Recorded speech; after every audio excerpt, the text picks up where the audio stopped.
नमस्कार दोस्तों, मैं अजीत और आज इस वीडियो के माध्यम से हम जानेंगे एसबीआई क्लर्क की तैयारी करने का तरीका। तो आइए हम प्रारंभ करते हैं। आज लाखों लोग बैंक में नौकरी के लिए तैयारी कर रहे हैं।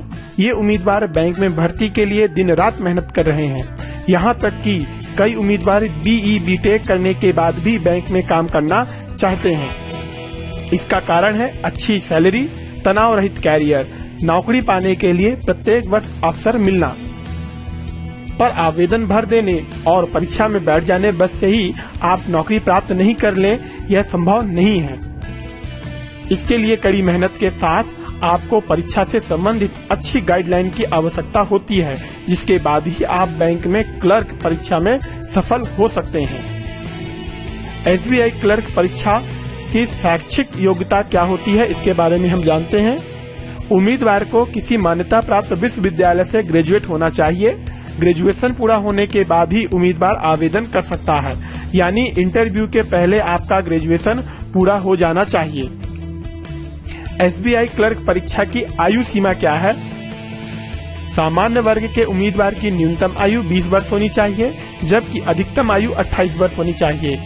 इसके साथ ही ओबीसी को 3 वर्ष की छूट है और एससी एसटी को 5 वर्ष की छूट है। एसबीआई क्लर्क परीक्षा का पैटर्न क्या है, इसके बारे में जानते हैं। एसबीआई में चयन के लिए लिखित परीक्षा आयोजित होती है। अब वर्तमान में ऑनलाइन से होती है, यानी कंप्यूटर के माध्यम से। यह परीक्षा 2 भागों में आयोजित की जाती है। पहली परीक्षा है प्रारंभिक परीक्षा और दूसरी परीक्षा है मुख्य परीक्षा। प्रारंभिक परीक्षा क्या होती है, इनके बारे में जानते हैं। इस परीक्षा में कुल 100 प्रश्न पूछे जाते हैं। हर प्रश्न 1 नंबर का होता है। प्रारंभिक परीक्षा में पेपर को हल करने के लिए 1 घंटा यानी 60 मिनट की अवधि दी जाती है। प्रारंभिक परीक्षा में पूछे गए 100 प्रश्नों को 3 वर्गों में बांटा गया है, यानी 3 विषय के प्रश्नों से यह पेपर बनाया जाता है। और वह 3 प्रश्न जो पेपर हैं, विषय हैं, वो हैं, पहला है रीजनिंग। रीजनिंग से 35 प्रश्न आते हैं। जो प्रारंभिक परीक्षा है उसमें 100 प्रश्न आते हैं और उस 100 प्रश्न में 35 प्रश्न जो होते हैं वो रीजनिंग से आते हैं। जो दूसरा विषय है वो है संख्यात्मक योग्यता, जिसमें 35 प्रश्न आते हैं। और तीसरा पेपर है अंग्रेजी, जिससे 30 प्रश्न आते हैं। तो रीजनिंग से 35, संख्यात्मक योग्यता से 35, दोनों मिलाकर हो गए 70 और अंग्रेजी से 30, जिसको मिलाने के बाद पूरे हो जाते हैं 100 प्रश्न। अब जानते हैं मुख्य परीक्षा के बारे में। मुख्य परीक्षा क्या होती है? मुख्य परीक्षा में 190 प्रश्नों का पेपर होता है। एक पेपर होगा जिसमें 190 प्रश्न पूछे जाएंगे।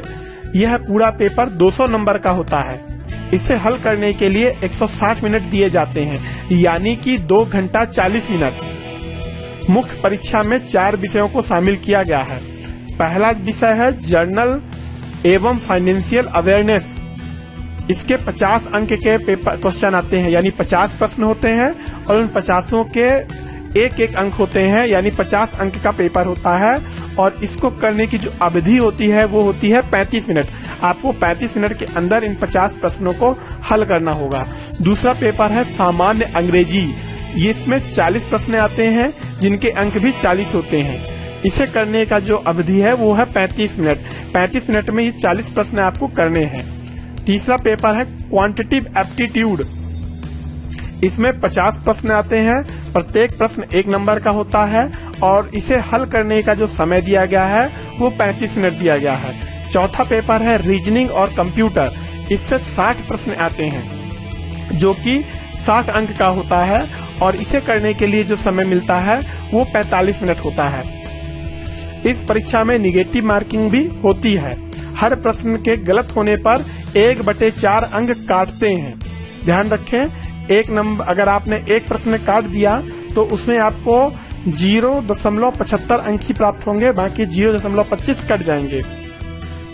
उम्मीदवार को प्रश्न पत्र के सभी सेक्शन में पास होना अनिवार्य है। जैसा कि हमने ऊपर आपको बताया है कि जो मुख्य परीक्षा है उसमें 4 सेक्शन से पेपर आते हैं, तो उन चारों सेक्शन को पास करना अनिवार्य है। अगर किसी एक सेक्शन में भी आप पास नहीं हुए तो आपका सिलेक्शन नहीं होगा।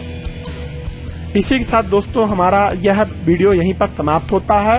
हमारे इस चैनल को सब्सक्राइब करें। जल्द ही इस वीडियो का दूसरा भाग हम अपलोड करेंगे। प्लीज हमारे चैनल को सब्सक्राइब करें और डेली अपडेट करते रहें।